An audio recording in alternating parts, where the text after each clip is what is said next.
Hey y'all, I am starting supper tonight and I will jump on and show you how I start this.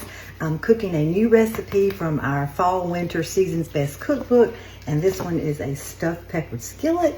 So I'm going to just show you how I get it started, and then I'll pause and come back on when I get to the next step. And y'all, I do have a bruise. Not sure if you can see it, but I have not been abused, I promise. I have a grand dog. And he thinks he's a baby, but he's a golden doodle and he's big, and I was drinking from one of my cups and he tried to jump up in my lap and he whopped me good, y'all. I thought I had about lost a tooth, but anyway, I'm okay, and I promise I haven't been abused. So I'm going to turn you so you can see what I am doing here. And this is our new 12-inch Brilliance skillet. See if this is hot yet. That handle gets hot too. I'll share some information at the end, but y'all see how big that thing is. So I've got just a little bit of oil in here, and I started chopping up the onion. And you can use ground beef, which is typically what I use in my stuffed peppers, but I wanted to try it with ground chicken. So today that's what I'm doing, and I'm going to put that ground chicken in there and see how that is. So I've got a little bit of the onion cut up. I'm going to let that just sit there and get brown before I start breaking it up completely. I'm going to add about a half a teaspoon of salt and about a half a teaspoon of pepper. And I'll be adding more salt and pepper in the next step of this also. I've got my peppers out. I've got my rice rinsed and drained and sitting here. I've got all my other ingredients ready. But I wanted to show you, I don't like cutting up onions, and normally I use my food chopper, but today I'm going to use the quick slice to do my peppers, so I thought I would do it with my onions too.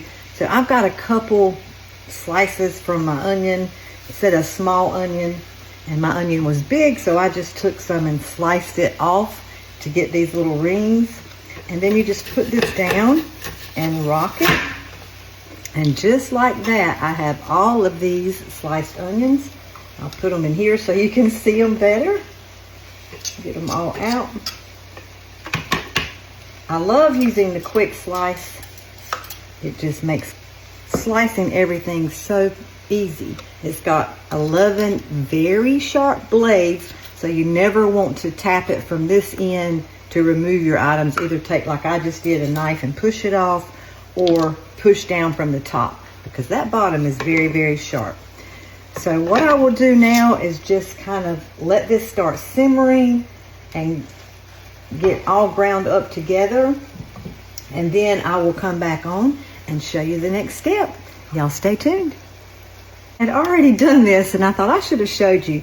When I'm doing peppers, I go around the top with a knife, and I don't go all the way through to the other side, but I just keep going around until I make like a little, kind of like a little hat on top of this pepper. Then you take your fingers and reach it in and pull that off, and that's where all of those pesky seeds are at. So I got a few seeds in there, but that's just another little tip I wanted to share. And I will take the edges of this pepper and cut it up and use that too. Okay, we are moving right along, and I've already cut up some of the peppers, but I saved about a half of one to show you. And again, just like I did the onion, I'm just going to put it on the quick slice, and that's going to give us like matchstick kind of slices. So I have left some of those in there that way, but I'll also show you how we can take these if you want them diced instead of the matchstick pieces. I'm trying to lay these back up here. And then we're just going to do it again. So now I have little dices. So I've got a mixture. I'm a big texture person, and I like my cheese and peppers and things like that to have two different sizes and textures to them. I don't know. I just think it makes the dish prettier. So this is our second step after we get the turkey or hamburger, chicken, turkey, whatever you're going to be using in your stuffed pepper skillet. After you get that done, I'll move this out of the way, then you add in your peppers and you add in the remaining salt. You know, I put a ½ teaspoon of salt in earlier. So now I'm going to put about another ½ teaspoon or a little more. You salt with your heart. And let's see, let me look at this recipe. So we're going to add the peppers and salt and our rice. So I am using jasmine rice, and I have rinsed it and drained it, and it's been dry, so it come out very well. This is our smallest of the stainless steel mesh colanders, and I love these because they have those tiny little holes, and you're able to drain and rinse things like rice, something that's tiny, and it's got a high lip on it, so when it's in the sink, your food is not sitting right down on the bottom of your sink. All right, so my spoon. Now I'm just going to stir this around. It says for about a minute. It sure smells good. So it's kind of just like a stuffed pepper, but a skillet instead of stuffing our pepper. Now the next thing that I'm going to have to do is add in some tomato sauce and some chicken broth. Let me see if it said chicken. I'm using chicken broth. Yep, it says chicken broth. Sometimes it just will say broth, and you can add beef broth would probably be good if we're doing hamburger, but today again I'm using the grilled chicken. So I've got my can of tomato sauce. It's a 15-ounce can, and it also suggested for a more bursting flavor of the bell pepper to add some of our bell pepper and herb seasoning. So I'm going to do that because I love that seasoning, and I'm just going to dump it right in my tomato sauce and stir that up a little bit. Hopefully I won't make a big mess. At least it will be in the sauce doing it this way. Okay, and I have got, let me stir this just one more time, and I'm going to go ahead and add that in. I guess the purpose of adding the rice in and stirring it around for a minute is maybe to give it a little crispy texture.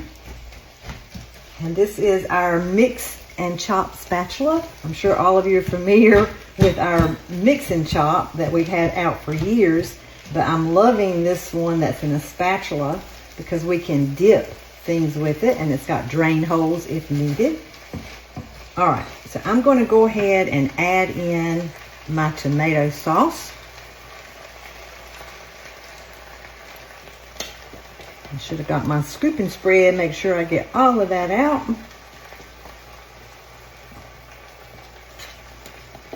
And then we add in our chicken broth. Now, I make my own chicken broth, so that's what I'm adding in, and it's 3/4 of a cup of chicken broth. So that's going in. Now we're just going to stir this up and put the lid on and let it simmer for about 20 minutes. I'll come back and check on it occasionally. Let's see if I can get y'all a little closer so you can see this. Let me move some of my other stuff back so I can move my camera up for you. There you go. Probably got my shadow on it too. So it's going to come to a boil before I put the lid on it. I'm going to let it come back up to a boil and stir it while it's doing that. And then I'll put the lid on and let it simmer. And while it's simmering for its 20 minutes, the only other thing that I'm going to do is it suggests that we can top it with breadcrumbs. So I've got some breadcrumbs homemade in the freezer, and I'll be pulling some of those out. And also we can top it with Parmesan cheese, and I'm all about some cheese. So I'm going to be shredding some Parmesan cheese as well. And parsley is always an option, but I don't usually garnish with parsley. So I'm just going to do the breadcrumbs and Parmesan cheese. So when it comes to a boil, again, I will just stir it and reduce the heat to low, put the lid on it, and I'll come back on and show you at the end. Stay tuned, y'all. Okay, it is done, y'all. That was easy peasy. Very simple, and most of the ingredients are something we would typically even have at home. So I'm going to remove the lid. After it simmered for 20 minutes, I just brought it over to the cooling rack. I hadn't even opened it yet, and it said let it stand for about 5 minutes so y'all can see that deliciousness. And look at this pan, y'all. I'm in love with this pan.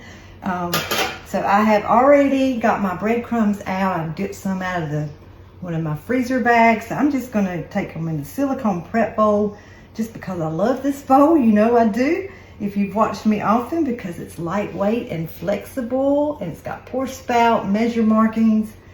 So it's easy for me to control. I have weak wrist. So I'm gonna sprinkle a generous amount of breadcrumbs on the top of ours. All done. And let me tilt this down so y'all can see better. I've also shredded some Parmesan cheese. I use the microplane coarse grater, and I have got my zester, so I may zest some over the top as well. So this one gives me those nice big pretty shreds. You know, typically Parmesan cheese is really, really grated or fine, more fine, especially the ones you buy in the jar. But y'all, please quit buying it and start shredding your own, because it is so much better. Now, it didn't suggest in the recipe, but I'm gonna put the lid back on and this cheese will melt. But I bet it would be great, and I may do that. I may pop it under the broiler. This can go in the broiler. And again, I will put some information about this pan at the end for y'all. I did a little video of it before I started cooking so you could see it empty. So I'm just gonna go ahead, and again, it's a texture thing for me. I like some cheese finely grated and some shredded on things like this. So I am just doing it right over the top. So that is it, and it sure looks amazing.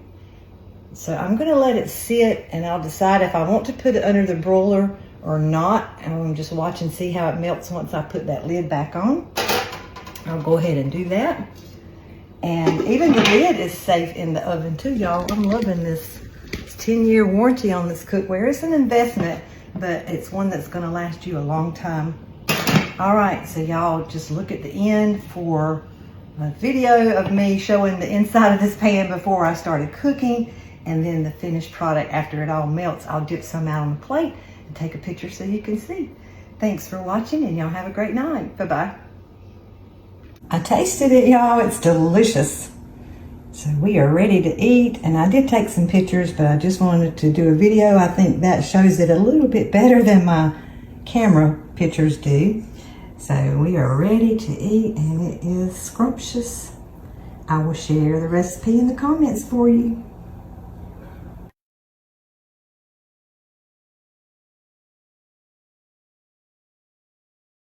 Here is a look at our new 12-inch Brilliance non-stick pan. Y'all, this baby is huge, and I just wanted you to see how tall it is.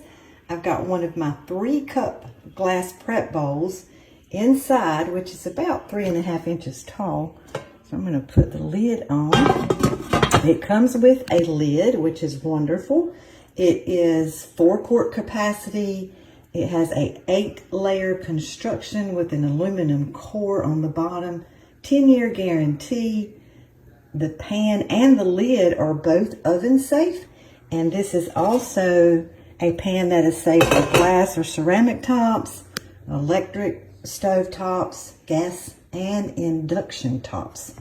So I am loving the Brilliance cookware, and you can see the bottom.